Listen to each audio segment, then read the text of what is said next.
Hi friends, ఇప్పుడు నేను చెప్పేదేనండి. కొందరు తిందురు ముందర పెట్టుకొని ఏడుతురు అన్నారు పెద్దోళ్ళు. అది ఒక పొడుపు కథ. అంటే ఈ ఎర్రగడ్డల గురించి. కొందరు తిందురు ముందర పెట్టుకొని ఏడుతుంటే ఇవి ఎర్రగడ్డలు. కాకుంటే నేను చెప్పేది ఏమంటే, ఇట్లా ఎర్రగడ్డలు కోసేటప్పుడు మన కన్నంలో నీళ్ళు వస్తాయి. కన్నంలో నీళ్ళు రాకుండా ఉండాలి అంటే ఫస్ట్ ఒక ఎర్రగడ్డ తీసుకొని ఏలుపెట్టకు ఇట్లా ఇట్లా చెక్కుకోవాలి. ఒక ఎర్రగడ్డ ఇట్లా చెక్కుకోవాలి ఏలుపెట్టకు. ఇట్లా చెక్కున్నప్పుడు మనం ఇట్లా ఎర్రగడ్డలన్నీ కోసేసుకోండి. కన్నంలో నీళ్ళు రావు ఇట్లా కోసేటప్పుడు. ఖచ్చితంగా మీరు ఎవరైనా కానీ ఎర్రగడ్డలు కోసేటప్పుడు చూడండి, ఇవన్నీ కోసేసిన ఎర్రగడ్డలు ఇవన్నీ కోసేసిన చూడండి. ఏలిపేటకు ఎర్రగడ్డ ఒకటి ఉంటే మనకు కన్నంలో నీళ్ళు రావు.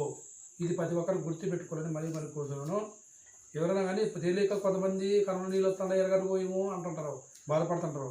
మీకు ఎర్రగడ్డలు కోసేటప్పుడు ఇట్లా ఏలిపేటకు ఎర్రగడ్డ చెప్తే కన్నంలో ఖచ్చితంగా నీళ్ళు రావు. ఇది ప్రతి ఒక్కరికి గుర్తుపెట్టుకోవాలి. ఫస్ట్ ఇదే మెయిన్ పాయింట్.